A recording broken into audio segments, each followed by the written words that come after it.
तो नरेंद्र कुमार जी। राधे राधे महाराज जी। महाराज जी, मेरा एक प्रश्न है। मैं एक कैंसर वैज्ञानिक हूँ। मैंने 5 वर्ष अमेरिका में भी कैंसर पर शोध किया है, किंतु एक बार कैंसर हो जाए और वो एक जगह से दूसरी जगह फैल जाए तो उसका कोई इलाज नहीं है। किंतु आपने बोला कि महापुरुषों की कृपा से वो भी ठीक हो सकता है। आपने दातुन करने वाले और संत के कुल्ले करने का उदाहरण दिया। महाराज जी, विज्ञान और अध्यात्म में मैं कैसे समझूं महाराज? क्योंकि जैसे प्रारब्ध भोग है तो पूर्व पाप से आया है, उन्होंने अपने तप का ट्रांसफर कर दिया और उसको प्रारब्ध भोग को अपने ऊपर ले लिया, खत्म हो गया। अब ये सामर्थ्य तो अध्यात्म में है, विज्ञान में तो है नहीं ना। हाँ, जैसे आप अज्ञान से युक्त होकर के विषयों में विचरण कर रहे हैं और संत ने कृपा दृष्टि से देख लिया और संकल्प किया इस जीव का उद्धार हो जाए, तो आपकी चेतना में परिवर्तन आने लगेगा। आपको साधु संग अच्छा लगने लगेगा, भगवान का नाम अच्छा लगने लगेगा, दूसरों की भलाई करना अच्छा लगने, पाप से घृणा होने लगेगी। ये स्वयं से नहीं हुआ, ये संत कृपा से हुआ। कृपा से कुछ भी हो सकता है। आप अपनी संपत्ति का ट्रांसफर कर सकते हैं ना, किसी को कर सकते हैं ना। तो भजन रूपी संपत्ति का ट्रांसफर जब किसी के ऊपर कर दिया जाता है तो उसके पाप को अपने में ले लिया जाता है। ये संकल्प शक्ति महात्माओं में होती है। देखो, विज्ञान हमारे शास्त्रों से निकला कोई अलग नहीं है, बिल्कुल समझ लेना। जो जिन मिसाइलों को, जैसे हमारे आग्नेयास्त्र, तो उन्हीं से बनाया गया है। वारुणास्त्र, विविध प्रकार के अस्त्रों का, विविध प्रकार के जो मारक क्षमता वाले हैं, वो पहले से हैं। कुछ मंत्र के द्वारा होते थे, कुछ उसकी प्रवीणता के द्वारा होते थे, आज विज्ञान के द्वारा उसका होते हैं। जो बारूद काम कर रहे वही मंत्र काम करते थे। साधारण कुश उठाया, मंत्र के द्वारा संकल्प साधा, प्रांत का प्रांत भस्म कर दिया। तो अलौकिक शक्ति और लौकिक शक्ति, तो लौकिक अलौकिक से ही आती है। तो विज्ञान शास्त्र से ही आया है। कोई भी ऐसा ज्ञान नहीं है जो हमारे शास्त्रों में न हो। शास्त्रों तक हमारी पहुंच होनी चाहिए। आखिरकार इनके अंदर विज्ञान क्यों नहीं आ गया, डॉक्टरी का आपके अंदर क्यों आया? तो भगवान ने दिया, आप यही बोलोगे ना। भगवान ने आपको इतनी प्रवीणता दी कि आप एक अच्छे डॉक्टर बन गए। इनके कर्म के अनुसार इनको प्रवीणता दी कि ये किसान है, एक को प्रवीणता दी कि घर संभाल नहीं पाता, और एक को प्रवीणता दी पूरे राष्ट्र को संभाल रहा है। ये भगवत प्रदत्त होता है, ये भगवान का दिया हुआ ज्ञान होता है। कैसे देते हैं? तो भेद क्यों करते हैं? समोहम सर्वभूतेषु, वो तो सबके प्रति समान भाव रखते हैं। हाँ, उसने पूर्व में तपस्या की, पूर्व में तप संचय किया, तो भगवान ने उसे योग्य बना दिया कि पूरे भारत की सेवा करो।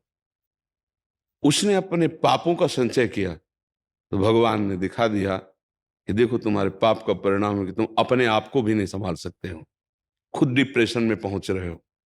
ये आध्यात्मिक को जब आप समझेंगे तो कोई आश्चर्य नहीं है, कोई आश्चर्य नहीं है।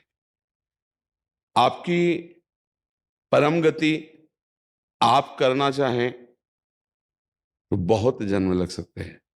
अगर कोई भगवत प्राप्त महापुरुष कृपा कर दे तो दिनों में आपको अनुभव होने लगेगा कि हम अध्यात्म की कितनी ऊंचाई पर चढ़ गए। कोई अरब खरबपति हमको अगर अपना पैसा ट्रांसफर कर दे तो अभी अरब खरबपति हो गए। ऐसे भजन का ट्रांसफर होता है, संतों का स्वभाव होता है ऐसा। बहुत हट करके जब कोई, तो फिर उस पर करुणा उनकी पहले तो टालते हैं, फिर करुणा प्रकट हो जाती है। भगवान अपने वचन भले विसार दें लेकिन भक्त के वचन पूर्ण करते हैं। ये हमारे भगवान का स्वभाव और प्रभाव है। कोई सृष्टि का ऐसा विषय जो व्यक्ति से संचालित हो रहा हो, आप विज्ञान के द्वारा प्रमाणित करेंगे? ईश्वर के द्वारा संचालित हो रहा है। आप उसे घटनात्मक रूप लेकर के केवल क्रिया की व्याख्या कर सकते हैं, कारण की व्याख्या नहीं कर सकते। ज्वार भाटा आया, एक क्रिया है, क्यों आया तो उसको बताया ऐसे से ऐसे ऐसा हो, लेकिन ऐसा क्यों हुआ, उसका कारण तो बोलेगी ईश्वर। मानते हो ना? हर घटना, हर परिस्थिति, हर प्रकृति का जिसने सृजन किया है वही इसका कारण है। अगर थोड़ी भी श्रद्धा रखा जाए तो स्पष्ट समझ में आएगा कि कारण, अगर कारण तत्व चाहे तो सारे अपराध क्षमा कर सकता है और अभी निष्पाप कर सकता है। वो कह रहे हम तो हम सर्वपापेभ्यो मोक्षयिष्यामि मा शुचः। कई बार उदाहरण दिया, बार बार उदाहरण देने से समझ में आ जाए इसलिए कहते हैं। मुकदमा में हम हार गए, हमें फांसी की सजा हुई, लेकिन एक गुंजाइश है, राष्ट्रपति क्षमा कर सकते। अब इसमें चमत्कार क्या है? वो राष्ट्रपति है, उसका अधिकार है। ऐसे ही डायरेक्ट राष्ट्रपति से अगर हमारा संबंध नहीं बन पा रहा है तो राष्ट्रपति का कोई प्रियजन हो जो मेरी बात उन तक पहुंचा दे, उनकी बात मेरी तक, वो संत जन है। अखिल कोटि ब्रह्मांडों के अधिपति भगवान है। आपकी प्रार्थना में और संत की प्रार्थना में अंतर हो सकता है, तो जब दोनों मिलकर प्रार्थना करें तो चमत्कार प्रकट हो जाएगा। भगवान का अवतार भी प्रार्थना से ही होता है, तो दुर्लभ नहीं है। विज्ञान एक क्रिया को देखती है, अध्यात्म क्रिया और कारण दोनों को देखता है। अंतर इतना है, विज्ञान एक क्रियात्मक वस्तु। आप चंद्रलोक चले गए, लेकिन चंद्रलोक की रचना किसने की? आपको पावर किसने दिया? आपको साहस किसने दिया?